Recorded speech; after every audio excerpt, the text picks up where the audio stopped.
Foodie, Season 3. Friday. Make a peach cobbler.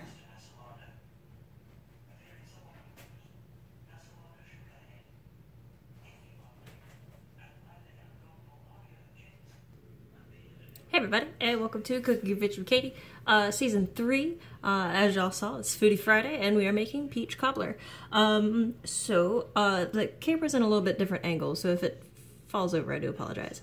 And yeah, so with that being said, let's go ahead and get started making these peach cobblers, and we'll enjoy some delicious tasties.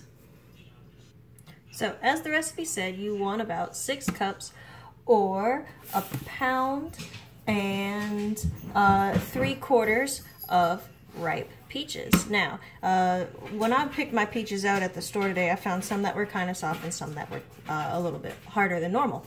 Or not harder than normal, but not soft. And it seems to me that the harder ones came out better when skinning them. So, you can take your knife and skin, or you can take a shaver and skin it that way, or if you've got one of these nifty devices, this is a apple peeler. You can hook this on here, bring this sucker down like so, and turn it so it will skin your peaches.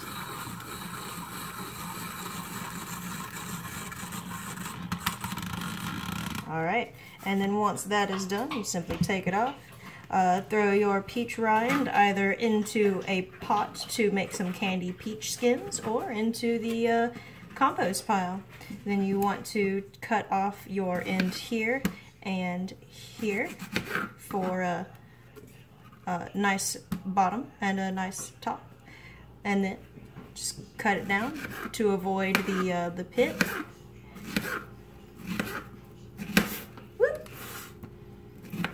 Alright, and once you start hitting the pit, you can turn it on its side and start kind of carving around it a little bit and get as much of the pulp as you can. Alright, that looks pretty good. Now if you want to go ahead and eat from around the pit, you can, that's perfectly fine. I'm just going to throw it into the compost for hopes of peach trees. So then we take this, put it into our bowl of the rest of our peaches, and we can start to get this this filling ready.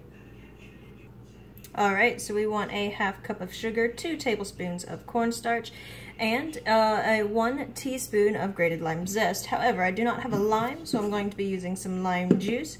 I'm going to use a 1/4 teaspoon instead of the 1 teaspoon of the zest. So we're going to take all this and toss it together to mix everything up. Alright, so then we take a 2-quart baking dish. It can be glass, cast iron, what does it say, or earthenware. But it needs to be 2 quarts and at least 2 inches deep. So we're going to take our peach mixture and we're going to go ahead and pour our peaches into our dish. And now at this time, oh, I needed more peaches than this. At this time, we are going to go ahead and make our biscuit dough to go over the top. Alright, so real quick before we get on to the batter, or for the biscuits. The oven needs to be set on 375. I know the thing said like 450, but for the cobbler you want it set at 375. Now it also says to move your rack to the lower third of the oven.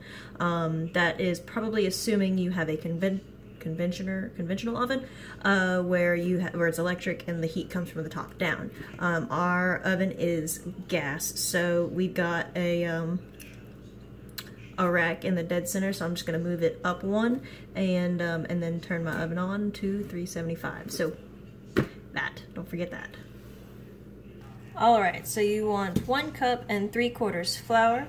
You want 1 tablespoon of baking powder, as well as a 1/2 teaspoon of salt. All right, and we are going to sift them together, but if you don't have a sifter, you just mix them together.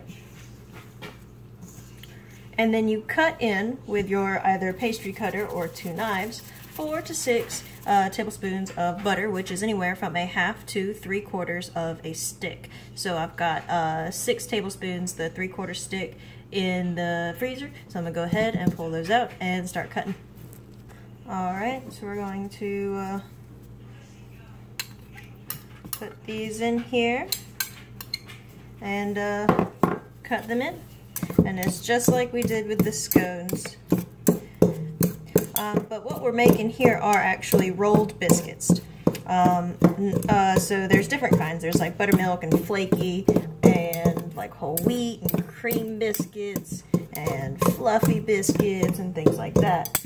And was it the quick drop biscuits? So these are rolled biscuits. And now what's cool about these, from what I was reading, was you can actually take these once you have the batter and roll it out into squares about 3/4 inch thick. And if you cut cut the rectangle 3/4 inch thick, cut the rectangle in half, and then you can spread filling over the middle of it, and then roll it up and create little pastry rolls with like jams or something on the inside. So that was pretty cool.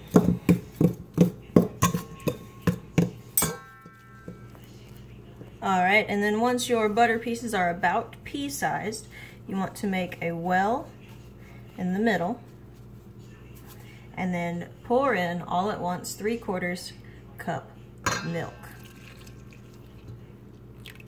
Alright, and then we mix it slowly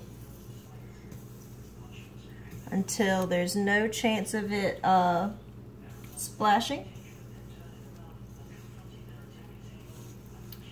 Just until the dough comes away from the sides.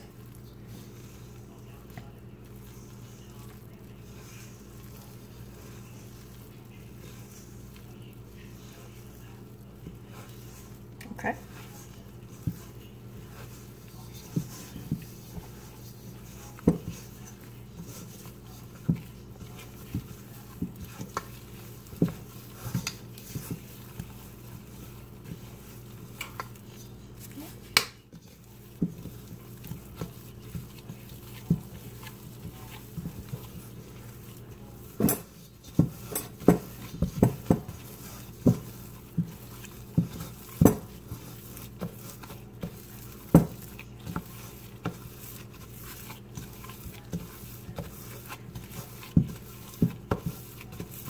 Okay,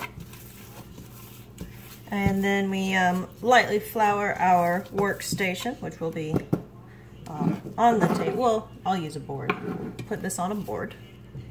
Alright, so we're going to roll this out onto our lightly floured surface and knuckle it down a couple of times to loosen it up and get out any bubbles. Alright, so then now, so now we are going to pat out the dough, and you can use a rolling pin, just make sure it's dusted with flour, until it is about the size of the top of your dish.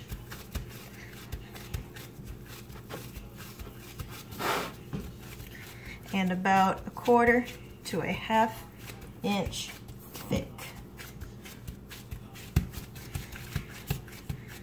Alright, so something that's cool about cobblers is cobblers are like the first cousin to a deep dish pie.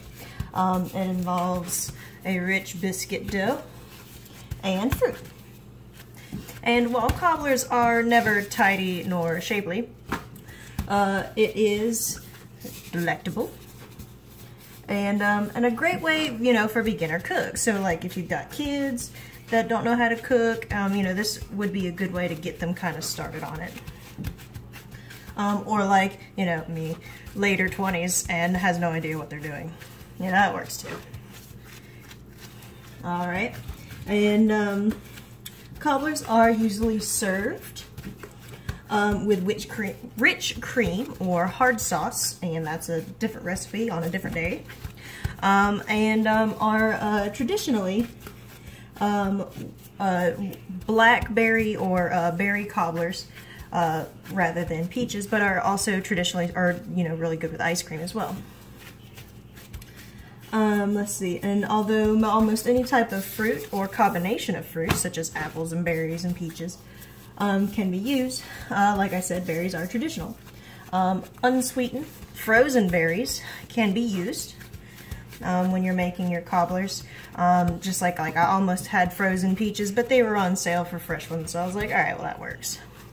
But when you cook with frozen berries, you want to up the cook time, so that way that'll compensate for the berries being frozen, and we'll make sure everything gets cooked through.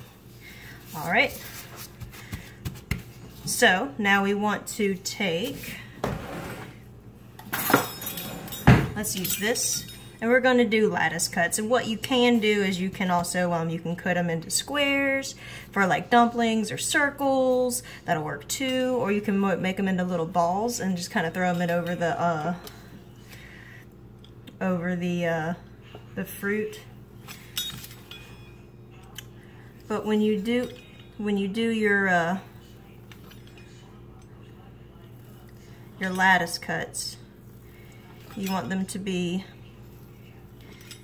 about a 1/2 inch thick, and yeah,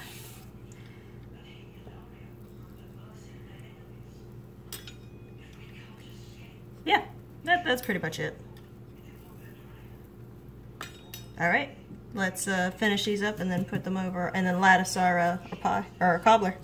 Alright, so then you want to take 1 egg yolk with 1 to 2 tablespoons of water or milk. So I'm going to use my milk and do,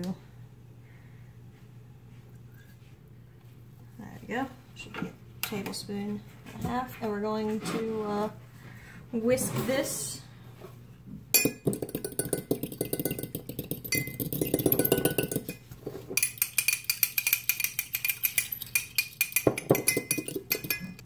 And then using a brush, brush it over your dough.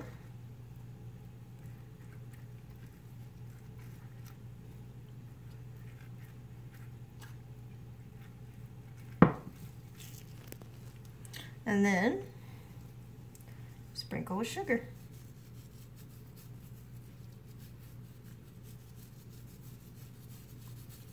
Okay, and now it goes into the oven for 45 to 50 minutes. Alright, so here it is. Now we gotta wait 15 minutes before we can cut it, so it'll cool and set. But it smells good.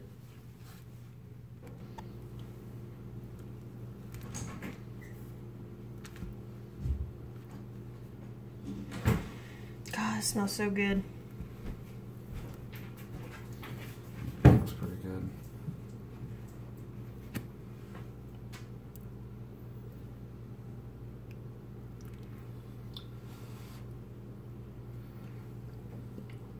How's the biscuit? Kinda. I mean, it's a biscuit. Alright. Well, it's not crumb. It's a biscuit. Maybe it'll taste better once I chop it all up into it. Maybe. It might also taste better with some ice cream. Yay! Alright. Are you filming?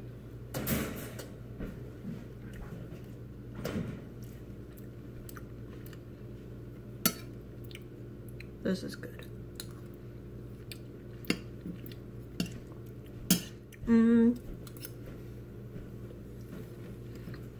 I do agree though. Biscuit is biscuit.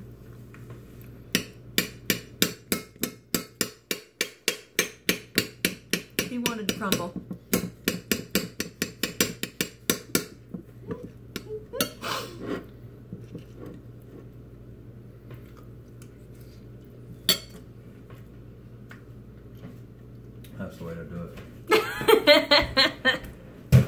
David approves. Let's chop it up. Seriously, mushing that peach with that biscuit. Alright. So, there you have it. Peach cobbler with a biscuit crust. David's second favorite. He wanted the crumble, but there wasn't a crumble in the joy. Okay. So, with all that being said, please like, subscribe, and comment. The next week, there was such an epic battle this week for what should win, so we're just gonna go ahead and make the last week of June be blueberries. That's not good anymore. It's gonna be blueberries. It's gonna be blueberries. It's not gonna be blackberries. I'll do something with blackberries. We've got those. We've got a whole row of blackberries all along our backyard. So I have mosquito bites all over my person from getting them. So we're gonna do blueberries next week, and then I'll do something mixed berries with something. Might show up as an extra episode. Also, next week there's going to be a challenge episode. Is this the blueberry you're gonna be using next week? Oh, it could be. There's also going to be a challenge episode next week where I'm going to be eating a durian, and if you don't know what it is, tune in on Wednesday. Are you going to be eating it outside? I'm going to be eating it outside. Okay. Yeah. So yeah, please check us out on the Facebook page, Facebook/Cooking Adventures with Katie, and there's also a Twitter. Cook Adventure is the @ thing, and so I'll see y'all on Monday with the blueberry Monday mouthful. See you guys. Bye.